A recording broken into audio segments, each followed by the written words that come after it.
پاکستان کشوری در جنوب آسیا است که به تاریخ 14 آگوست 1947 از هند برای مسلمانان جدا شد.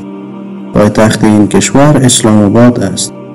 مساحت پاکستان 881,913 کیلومتر مربع است.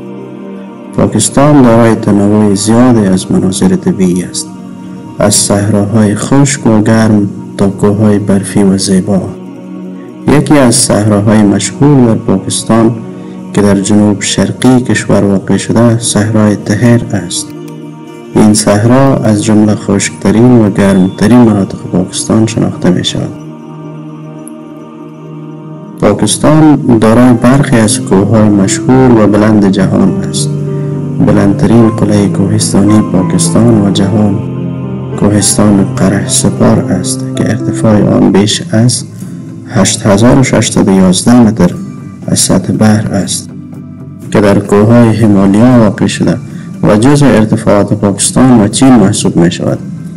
علاوه بر قره سپار، کوههای قراقرم، ناراگا پاربت و تراجمی به خاطر زیبایی ها و بلندی های خود معروف هستند که هر یک از آنها دارای مناظر طبیعی و مسیرهای کوهنوردی جذاب هستند. پاکستان یک کشور چند فرهنگی و دارای اقلیت‌های مذهبی مختلف است. اسلام اکثریت مذهبی کشور را تشکیل می‌دهد و حدود 97% از جمعیت پاکستان مسلمان هستند. اسلام دین رسمی کشور است و بیشتر مسلمانان پاکستانی سنی هستند. مذاهب و ادیان چون اسلام، مسیحیت، هندویت، سیکیت، بهاییت، زرتشتیت و یهودیت در پاکستان موجود هستند. تعداد نفوس پاکستان در حال افزایش است. ارقام دقیق نفوس همواره در حال تغییر است، اما طبق آمارهای اخیر نفوس پاکستان بیش از 220 میلیون نفر است که آن را پنجمین کشور پرجمعیت جهان می سازد. این نفوس به شکل گسترده در سراسر کشور منتشر شده است. زبان رسمی پاکستان اردو و انگلیسی است. شهرهای کراچی، لاهور، اسلام آباد و راولپنڈی از جمله پرنفوذترین شهرهای پاکستان است. شهر کراچی بزرگترین شهر پاکستان است. فیصل مسجد یکی از مسجدهای معروف و مهم در پاکستان است. این مسجد در شهر اسلام آباد واقع شده و همچنان یکی از بزرگترین مساجد جهان است.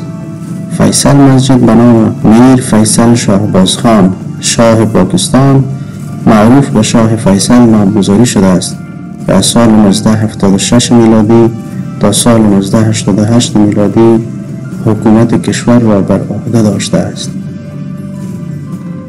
معماری فیصل مسجد بسیار منحصر به فرد است و طراحی آن ترکیبی از عناصر معماری اسلامی و معاصر است.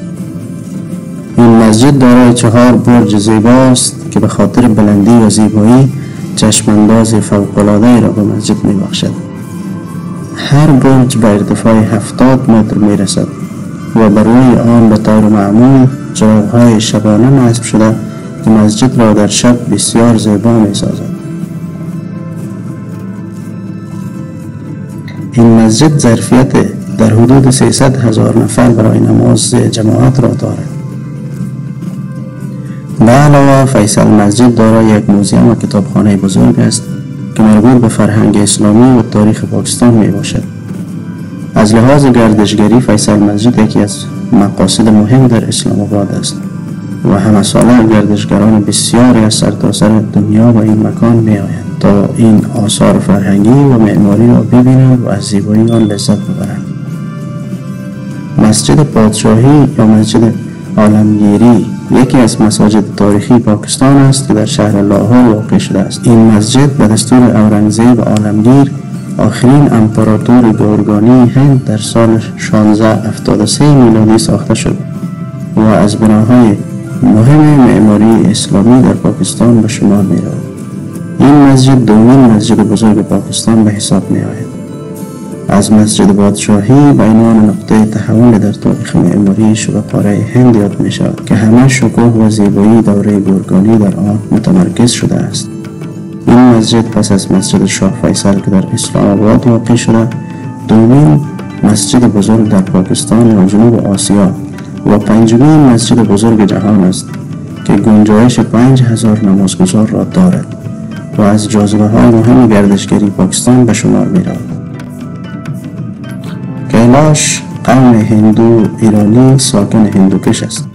آنها در ناحیه چترال ایالت پختونخوا در شمال شرقی پاکستان سکونت دارند و با زبان کیلاشی از شاخه زبانهای هندو ایرانی سخن میگویند. کیلاش ها آخرین جامعه هستند که کیش کهن آریایی را زنده نگه داشتند و جمعیت آنها حدود 6000 نفر تخمین شده است.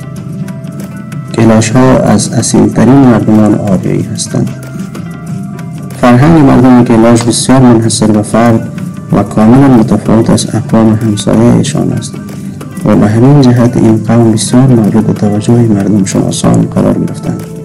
آنها چند خدا باور هستند و طبیعیت نقش معنوی مهم در زندگیشان دارد.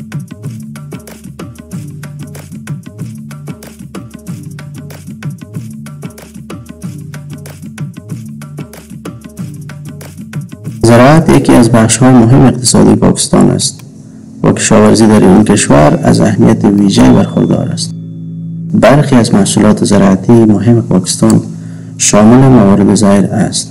بر اساس گزارش‌ها این کشور دارای 36 میلیون و 794 هزار هکتار اراضی قابل کشت و 3 میلیون و 868 هزار هکتار اراضی جنگلی می باشد.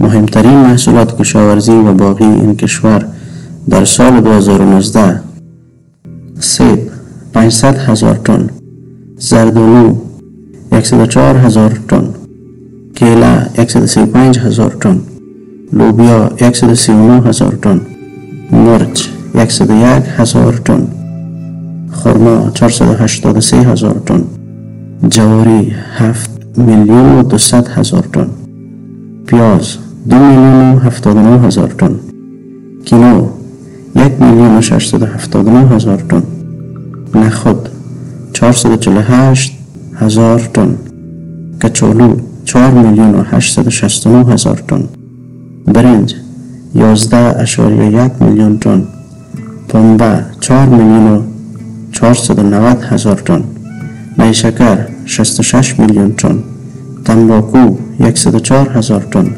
و گندم که 24.3 میلیون تن در سال می باشد. همچنین این کشور دارای 40 میلیون رأس گاومیش، 1 میلیون رأس شتر، 47.8 میلیون رأس گاو، 76 میلیون رأس بز و 30.8 میلیون رأس گوسفند می باشد. پاکستان یکی از بزرگترین تولید کنندگان برنج و پنبه در جهان شمرده می شود.